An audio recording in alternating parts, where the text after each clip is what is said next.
We're just about there, Andy. It's about that time. I feel going out in the morning, Yeah, that just slight chill, but it feels great. We're getting the high 60s, low 70s. It's probably too early for 70s, but man, I feel pretty good. it, So it, it does feel good. Dave, I was working out with the garage doors open yesterday. The dogs were out with me. It was nice. I feel like we've legitimately made the turn to spring, and that's a beautiful thing. I'm sure winter is still available to give us one last crack, but I think we have turned that corner. It's been good, Andy. I'm excited about. I love to see the blooms out in your area. You got the cherry blossoms coming up, and it's a good piece. So It is. You're a good piece, Dave. thanks, Andy. Let's talk. I want to talk a little cherry blossoms, but in the way of transitioning to like a hockey thing, because the Washington Capitals, Yeah. uh, I think teams get very comfortable or get very creative with uniforms these days. So the Washington Capitals are unveiling a jersey that shows their connection with the cherry blossoms, Andy. And I don't know if it really went as far as I would have gone on some of the uniform type of thing, but I thought that was kind of creative to get there. I think teams do a pretty good job with uniforms. The Orioles did a throwback with all orange Yeah. uniform, which was like it's shocking to the eyes, but I was like, I'm in. I think why don't they reveal this more often? So I like the uniform changes, Andy. I mean, it's all about selling merch, right? And It it's is. fun. So I mean, it's fun. It's cool. Like the NBA was really good with their like street uniforms. Yep. Yep. I think it's fun for the fans. I think soccer has a long time had the alternate uniforms. I think it's cool. Yeah, yeah. Speaking of the Washington Capitals too, Andy, we talk a lot about football. We don't talk about a lot of other sports, so we're going to try to make an effort to do more. But Yeah. speaking of the Washington Capitals, Alex Ovechkin, their star goal scorer, Or Russian goal scorer. star Russian goal scorer, is closing on what was once an unthinkable, unbreakable Yeah. record. You got these records in all the sports, and you look back and you say there's nobody's ever going to do that again. Like Joe DiMaggio's 56 game hitting streak. In baseball, I think the closest anybody's come was I think Pete Rose had 44 at one point. Yeah. Nobody send me stuff about a kid in college doing something. I mean, like we're talking professional things. But there's unbreakable records out there, Andy. And one of those unbreakable records in hockey was Wayne Gretzky owns the great one. Yeah. Somebody in our heyday, number 99. Yeah.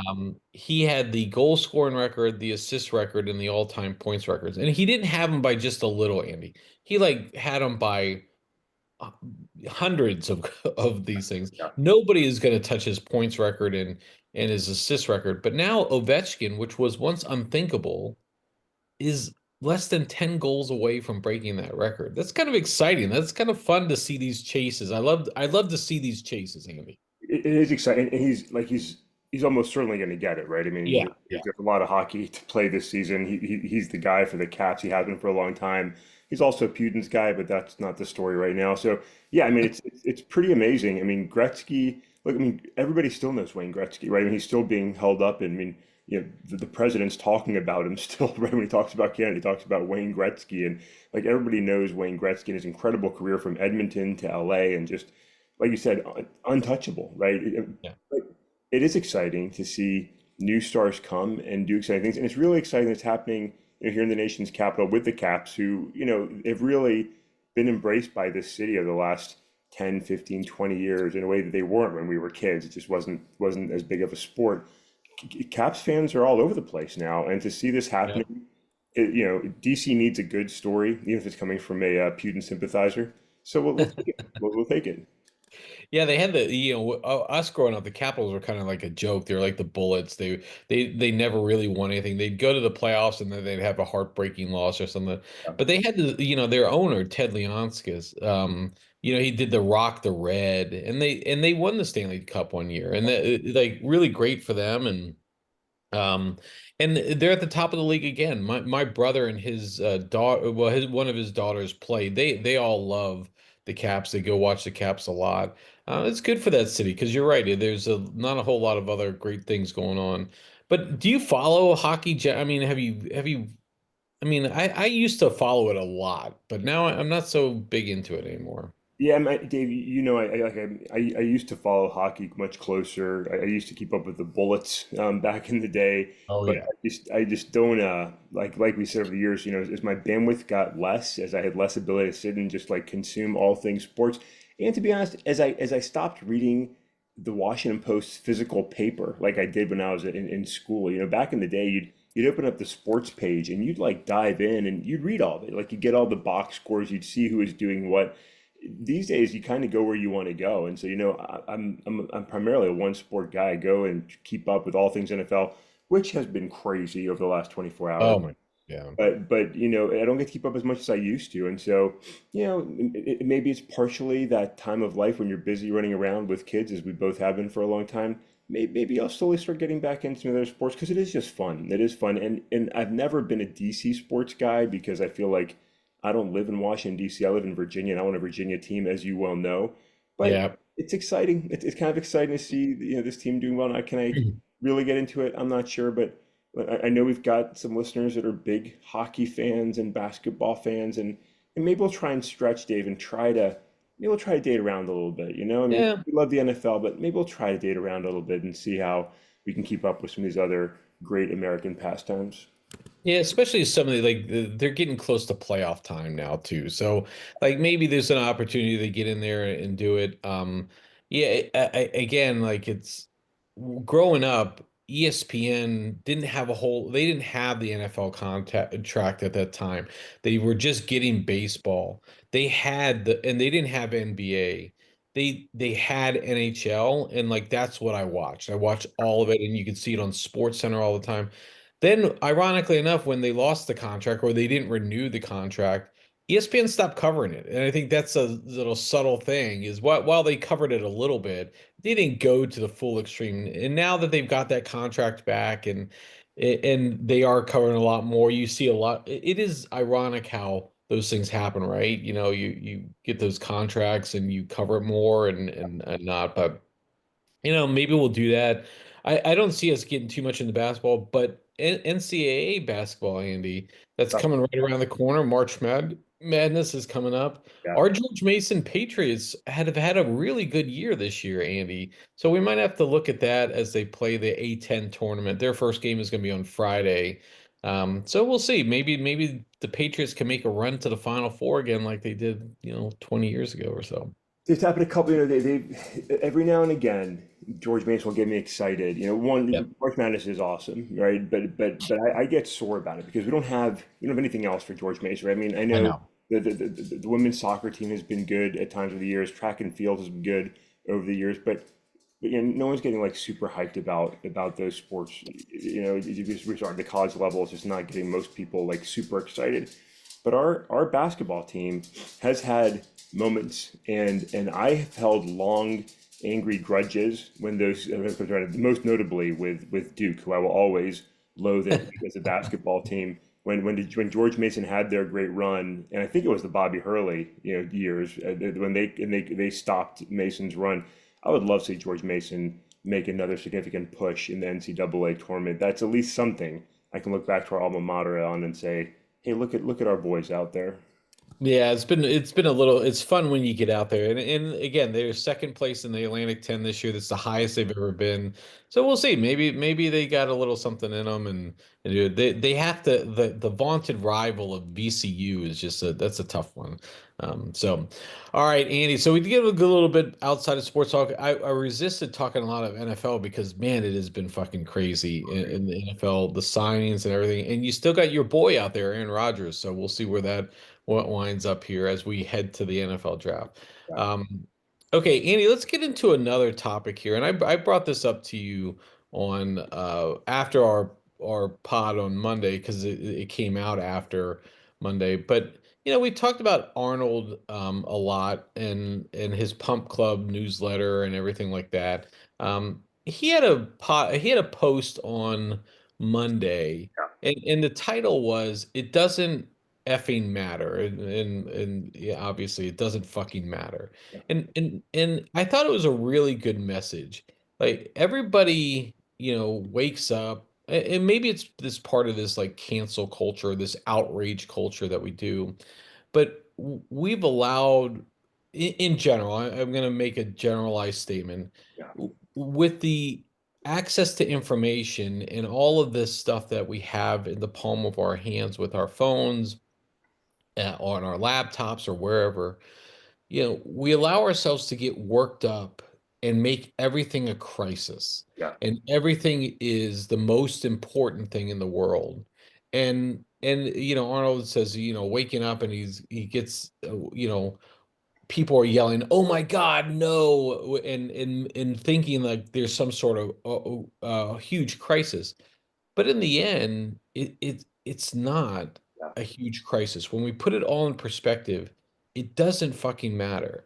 If something doesn't immediately, and he says this, and I think this is really impactful, if something doesn't immediately impact your health, your family's health, or your vision, and Arnold's really big on goal setting and setting visions, Yeah. then it doesn't really fucking matter.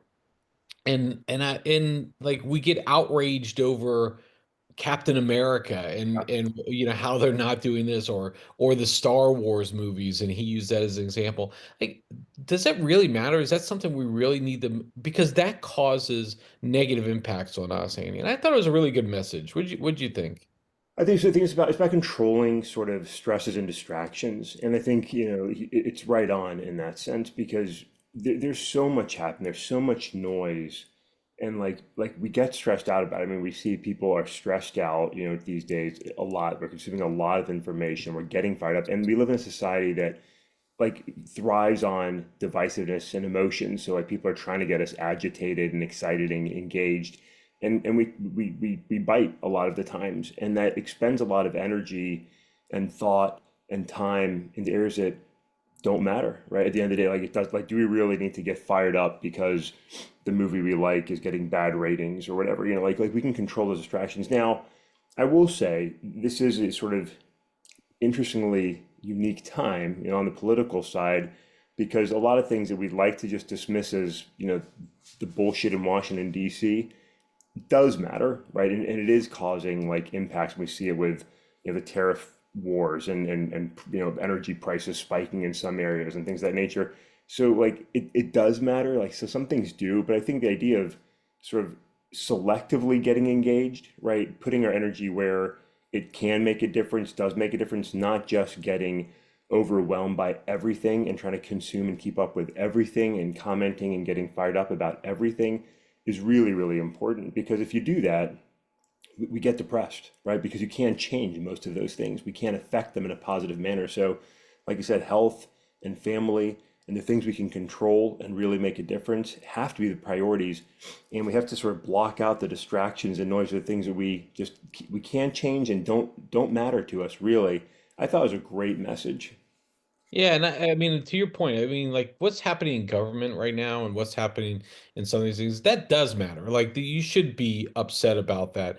But like if if you don't like Pete Hegseth because of the way he cooks his eggs or something, okay, maybe that's not what's important. Let's really look at some of the other things. It goes on to that you mentioned it. You only have so much energy in your Yeah, body each day. And if we're getting ourselves worked up over again, like how, like what a celebrity does. Well, maybe you don't need to follow that celebrity. Maybe yeah, that's not worth your time and effort. You deserve better. And I think that's that part of that positive reinforcement that Arnold keeps pushing after so much. And I think a lot of people are now turning to this.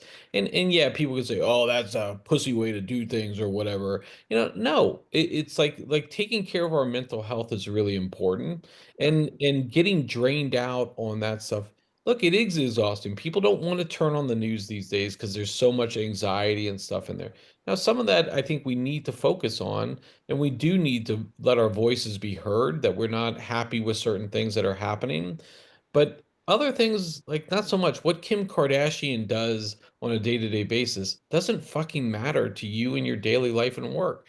And I think that's a message that we should all, I mean, take a step back and think about that just a little bit, and go, okay, is this worth my time and energy? If not, then move on and do something better with it. So I thought it was good message, Andy. So Yeah, I agree. Great message. The newsletter is worth subscribing to. There's a lot of newsletters out there. I know we all get overwhelmed with, like, I can't keep up with all this stuff, and that's true too. But Arnold's is like it's good perspective. It's positive messaging. It's good. I think in times like these, I think it's even more on point. So I thought it was a great update. You can check yeah, it out online. You can look it up. It doesn't fucking matter. It's worth checking out. And it's a cool T-shirt too, by the way. I've yeah. got that on my T-shirt, so just saying. It's a free newsletter too, Andy. In a time where everybody's trying to, add a little thing. Andy, speaking of which, like CNN went to a subscription service. If like I know, like if you like something, you should pay for it. I can 100% get that. I'm still a little annoyed by that because they make it seem like the whole website is accessible, and then you click on something, and then it's like, oh no, this is for subscribers only.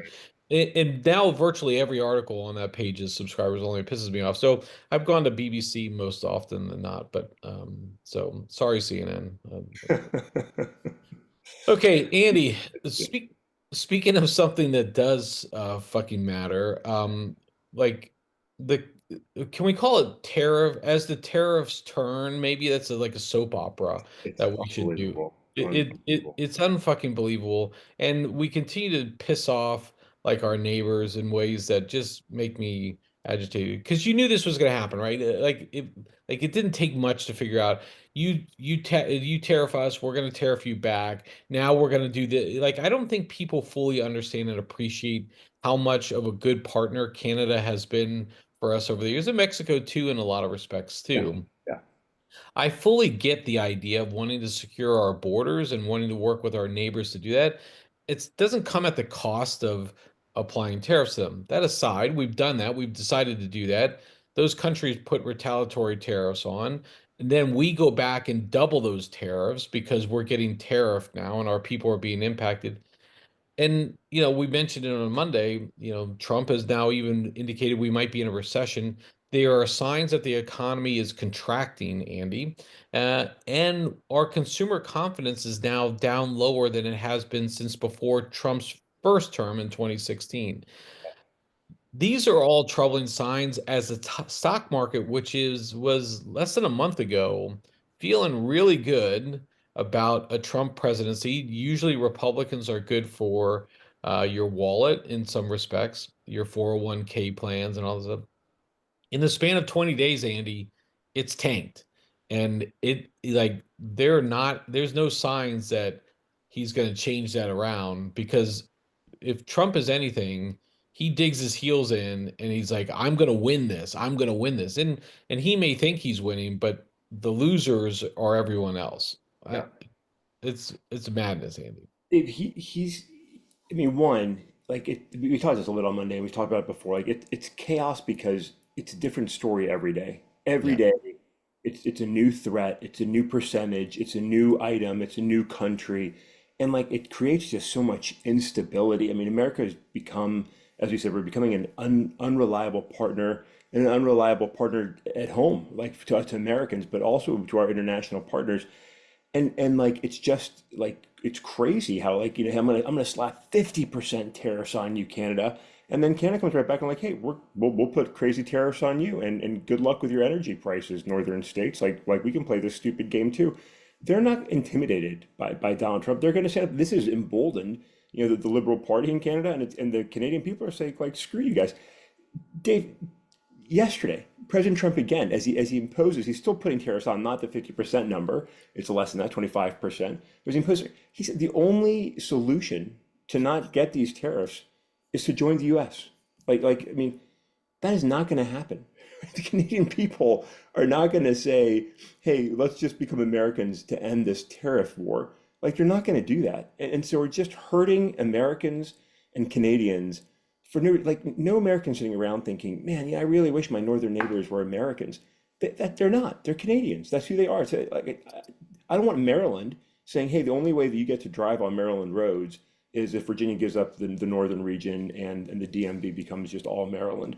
I don't want to be a Marylander. Marylanders don't know how to drive. I don't want to be part of that state. I mean, it's just crazy. Like we have identities, we have borders, we have. I mean, there's a lot of cultural history. No one in Canada is sitting around saying, "I think we should join America to end these tariffs." It's not going to happen. It's just crazy, unprovoked bullying for his own delusions of grandeur. He wants to be an expansionist, territory adding president. You know, he wants to do something bigger than Jefferson's Louisiana Purchase. I won Canada, I won Greenland, maybe we'll flirt with Panama. And it's like, what are you doing? Like no one needs this. You're hurting Americans, you're not helping the economy, you're pissing off our friends and neighbors. Like what are we doing? And we're still threatening them and saying you've got to join the union. Like, no. No. And again, Andy, these are not like short-term things. Like they may feel like they're immediate things and they may get resolved in 6 months or a year, Andy.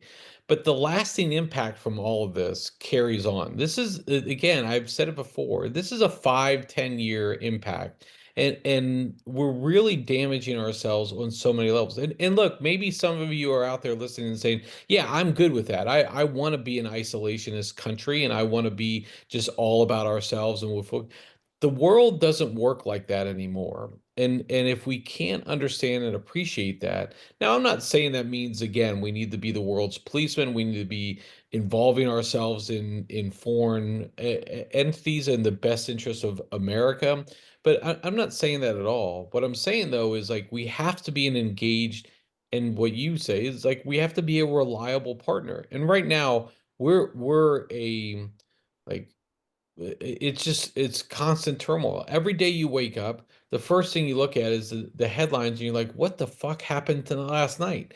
Like there, over the course of when the stock market is crashing on, I think it was Tuesday, there was a count of Trump doing over 100 different posts Yeah. on his social media platform, on the true social media platform, in the span of a couple hours. What fucking president is posting 100 times during the midst of it? There's no reassurance to the American people. Everybody feels, and look, we're talking about this today as they announced overnight that the Department of Education is cutting half of its workforce. Again, don't like we can all agree there's efficiencies out there, but this is more instability and turmoil that just causes the employee confidence. Even though unemployment numbers are at all-time lows, you know, we have employee confidence issues. We have still inflation issues. And if the guess what, people, if the economy contracts, that's not good for inflation. And this president has come in and said, I'm going to fix all of that. And so far, he's made it worse. Yeah, every day, every day, Dave. It's it's so many things and activities happening, and look, it does fucking matter. And I mean, I know Yeah. you talked to Arnold, but this does like this is causing prices to go up on Americans. It's causing less security for Americans. It's causing a less safe environment for Americans. It's causing genuine and Dave long-term harm because the things that the president is destroying, the relationships, the trust, the alliances, the collaboration on security matters, those things aren't going to be restored just because President Trump leaves the White House. Like the world is looking at saying, you are not stable and reliable. We cannot trust the United States of America. That's something we couldn't imagine even just 10 years ago. Like we couldn't imagine even after the long, war against terrorism with Iraq and Afghanistan. And there was a lot of negative, things went along with that internationally, but the world still believed in America, right? We're losing that every day. And that's Yeah. a genuine issue for our country. And like I said, I mean, the posts are crazy. And not only the volume, but just the actual wording. I grabbed one to share the image we're gonna have with the post of this podcast today, and I'm just reading the language where he's saying you've got to join and become a great state. Like what the fuck are we talking about? It is absolute lunacy, and it's being cheered on by a lot of people, Dave, who at the end of the day are profiting off of all of this chaos, right? Mhm. Whether it's President Trump sitting at the White House making a Tesla commercial with Elon Musk, right? Or others that are finding ways to grift off of the madness that all this is causing at the expense of America's legitimacy and respect around the world, and it's hurting America. Dave, we're a month and a half into this chaos. I don't know how this goes on for 4 years. Like at this rate of chaos and damage, I don't know how this goes on for 4 more years. I don't know exactly where it's going. But man, listen, a lot of things don't matter. A lot of things have to be set aside and not distracted. Some things do matter, and the status of the United States of America does fucking matter, man. This is crazy. Yeah. Speaking of Tesla, Andy, by the way, they were at all-time highs at the end of last year. The stock price for it is. It has gone down. I mean, it's declined in like I think 50% of its value in the time. Andy, one thing that's important here is I think like we talk about people who have given their support to the president for a lot of different reasons, and reasons that still I struggle with. Like we talked about faith-based communities who somehow put him on this golden pedestal, like false idols. Everyone, haven't we learned from our history about putting false idols out there? This idea that he might even be, the second, like God's anointed. It just is comical. But a group that I think, again, I continue to struggle with why the support is there are veterans, Andy. And I think veterans have been significantly impacted by this administration already, despite their overwhelming support for the president. And I think it's time, veterans, that we really look hard at what is happening and think about, like, put your, previous beliefs aside and really look at what the impact has been on you. Are you better off today than you were before? And again, I'm not saying Joe Biden was the best thing for us. I'm not saying Barack Obama was, or even George W. Bush, previous presidents. I'm not saying any of that. But again, you put your blind commitment and faith into an individual who really shouldn't, has never, ever should have been given any of that from a veteran group. I think you should really reevaluate that and really sit back and think about it because we have two veterans on this call here and we couldn't be more fucking pissed off. And there's a lot of other people who are being impacted. The VA is losing a lot of people. Granted, there's efficiencies there, everyone, but the VA could be a lot better. We all understand and appreciate that. But man, it's not being good. So, Yeah, anyways. I mean, it's a really important point. I mean, you raise it. I mean, on both sides, on faith and service, like this president is so contradictory to the fundamental tenets of both, right? I mean, people join the military for a lot of reasons, but at the end of the day, regardless of what actually motivated you to go into service, you're saying I'm choosing and volunteering to put my life on the line with the American patch on my shoulder and serve this country how and when called. And you go and you deploy and you train and you work with your international partners and you serve in combat zones. We've done it. A lot of Americans have done it, and you do it with pride and you do it for your country. Donald Trump was a draft dodging, individual who has never Proud of it. He's proud of it. proud of it, and mocking those that have gone out and served and died for this country, not just in current times, but in previous wars. It's so disrespectful. And now he's our commander in chief again. And for people of faith, and you read the Beatitudes, you think about Christ's example of selfless service, washing people's feet, right? And you look at the president and his posting videos of golden idols of himself and the nonstop bolstering of who he is and how he's saving the nation. And it's all about me, me, me, me, me. It's just so contradictory to the tenets of faith and the examples of faith across multiple religions. I use Christ as that's our faith, but it is just so difficult to understand how people reconcile these contradictions and hold him up as a savior. It's just not where it's just not aligned with reality, and you're 100% right. Veterans and veterans groups, you're looking at this and saying, look, you don't have to love Joe Biden, you don't have to love the Democrats. This is about, do I support America and who America has been and was meant to be? Or do I want to embrace a new reality where America is a pariah state like Russia or China or Iran or North Korea, a bully, a threat, and a worry for the rest of the world? Unbelievable that we're actually having that conversation. Yeah, absolutely. Andy, the president has hawked Bibles, Andy, like for profit. I'll leave it there. So, okay, Andy, a lot of topics again. It was good discussion. I mean, look, some of these are uncomfortable and not very fun conversation, but I think it's good to have these conversations with you. And look, if we have any listeners out there who feel differently, hey, we'll welcome you on the pod and let's talk about it. I'd love to hear some feedback on that as well. So, but with that, Andy, I will catch up with you on Friday. It's going to be a great week, Andy.